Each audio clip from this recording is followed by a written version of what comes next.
Okay, magandang gabi guys. Check lang tayo ng mga sisiw natin sa baybay na.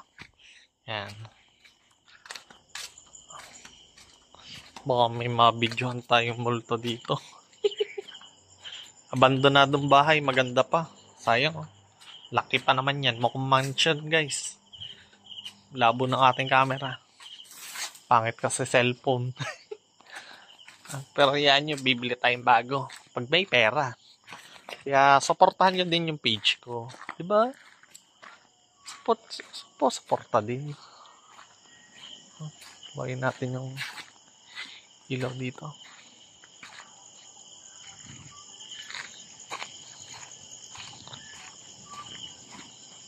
Okay.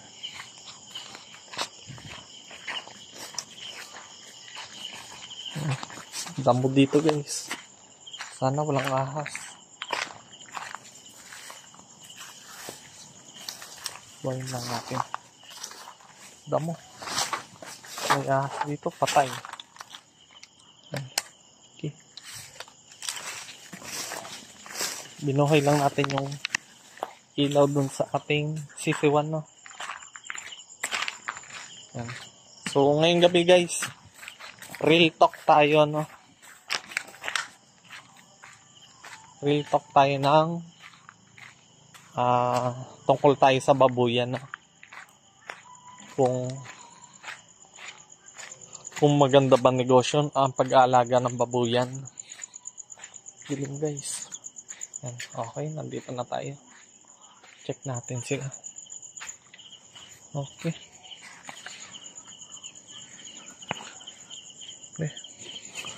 Meron ditong isa may sakit eh. Check natin. Kung buhay pa.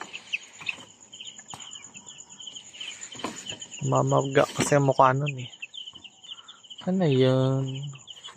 Ayan. Ayan yung isang niya. Kita ka na. Malakas pa naman. Kaya lang namamaga yung mukha. Mukhang may coryza. Uso kasi. Yan. Hybrid dong tao at saka slurp. Okay. Dito sa kabila ay Brahma at hybrid din. Yan. Dami din dito. Okay. Yan. Okay. Check naman tayo ng ibang malalaki nating manok, no? Check tayo. Okay. So, balik tayo sa sa topic natin. No, off topic tayo. So, balik tayo sa topic natin, no? Kung maganda ba negosyo ang babuyan, no? Sa akin, sa palagay ko, yung pag-aalaga ng baboy, no? Na-try ko na rin kasi yan eh. Dilim ha. Pasensya na. Yung pag-aalaga ng baboy, hindi siya magandang negosyo sa bilang isang farmer, no? Yung taga-alaga, hindi siya maganda eh. Kung maramihan, tapos may maganda kang facility, building para sa kanila, pero pag backyard lang, hindi siya hindi ko i-recommend na mag-alaga kayo ng baboy. Una, posibleng lugi dahil sa banta ng ASF. Pangalawa, kung maibenta nyo man ang hina ng tubo, ang konti guys para sa grower na 3 months, tapos konti lang ang tubo nyo. Parang mas okay pang ilagay nyo sa ibang negosyo. Ayan, dito na tayo sa ating malalaki na. Check lang tayo, hindi makita. Check natin. Ayan. Mas okay pa mag-negosyo na lang kayo. Magmanok guys. Ayan. Mabilis yan. Mabilis magpasisiw. Mabilis ibenta. Pwede din i-market sa pagkain. Katay. Meat type. Ayan.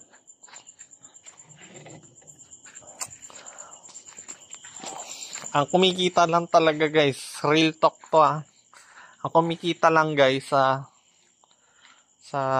pagbababuyan, yung nasa palengke, yung nagkakatay. Pero yung nag-aalaga, sobrang konti ng tubo. Hindi kayo naiinggit. Ito yung ating Jersey Giant. Tingin na ingit doon sa sa palengke. Hindi na nga sila mag-aalaga, bibili lang sila ng baboy, ibebenta nila. Ang tubo nila doble, no? So kung 160 ang bili nila sa per kilo ng baboy, kakatayin nila 'yon, ang may tira siguro na 60% ng baboy.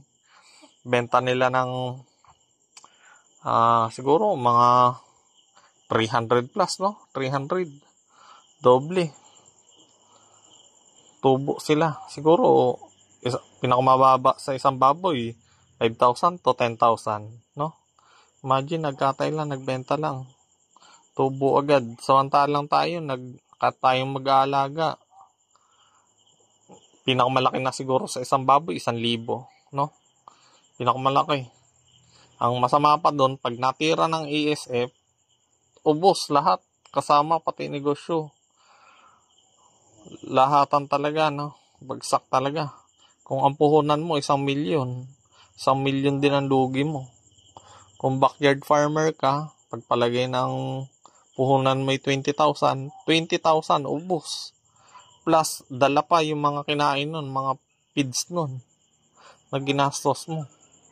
Diba? Tapos, manimula ka na naman. Sa manok yan. Ito, Jersey Giant natin, laki. 3-month-old guys, ang laki na. Samantalang sa pagmamanok, bumili ka ng ready to lay, yung malalaki na, o kaya sisiw, okay lang naman, pero mas maganda pa rin yung ready to lay na. Kasi konti lang yung panahon na kailangan para makapagpasisiw. Yan. So yun, sa pagbababuyan, mag-isip-isip muna kayo, no? Kung anuhan nyo, kung papasukin nyo. Malaking puhunan talaga doon. At malaking tsansa na malugi. Dahil yun nga, sa banta ng ASF. Ito yung ating Rhode Island Red or yung dominant red. Parent stock to. Kumuha lang tayo ng 2. Testing, survey tayo kung magiging patok to. Mag-layer type tayo. Layer type ng Rhode Island Red. So yun. Ganda yan. Parent stock. Ang bili ko dyan ay 4,000 pesos. Tapos gumastos ako ng siguro 1,500 sa shipping. So yun, ganun kalaki yung shipping. Sulit naman siguro. May itlog pa yung hen, maganda pa yung itlog. Nakakuha na ako ng 2. Yan. Araw-araw siya nangingitlog guys, basta hindi stress. Yan. So yan. Kung papipiliin ako, kung babuyan or manukan ako, no? Kasi yun nga, nakagawa na nga ako ng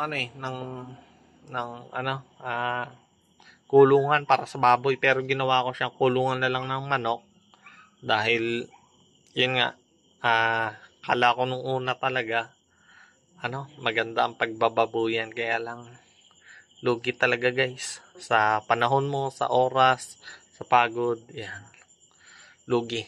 So hanggat hindi inaayos nila ang presyohan ng baboy, hindi ako magsisimula, no? So sana maparinggan to ng yan, i-suportahan nyo yung ating magbababoy, no? Huwag nyo masyadong kuriputin ang pagbili. Kasi, di ba, bawal naman magkatay sa bahay ng baboy or bawal dapat dalhin sa slaughterhouse, no? Kailangan ng permit bago makapagkatay. Bayad na naman. Ang kumikita lang talaga, sila lang. Pero ang tagalaga ng baboy, hindi. Lugi talaga. Laki ng lugi. Yan. Yung manukan ko, may mga bumibili naman, may nagpapareserve. Kaya lang, hindi tayo makahabol sa pasisyo na iba. Kasi medyo mahina ang ating pasisyo ngayong tag-ulan. Yan.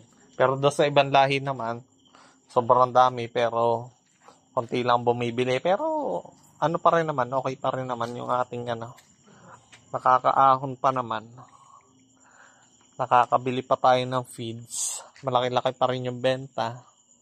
Nakaka 20,000 pa rin tayo monthly. Pwede na yun. Minsan more than pa. Depende sa sa pag ano lang naman yan. Marketing natin ay kahit Facebook lang. Okay na. Pero syempre hindi tayo mag-video tayo na tulad ng ganito para may mahikaya tayo na iba na magnegosyo din ng manukan para din naman sa kanila yun para magkaroon din sila ng dagdag kita, no? Imagine, ilan lang ang breeders ko, no? Ilan lang yan? 1, 2, 3, 4, o 4 na pares lang. Pero kumikita ako ng 20,000 monthly. Tapos iba pa yung kinakatay ko. Kapag gusto namin ng ulam, katay lang. So yan. So yan lang muna guys. Bye-bye.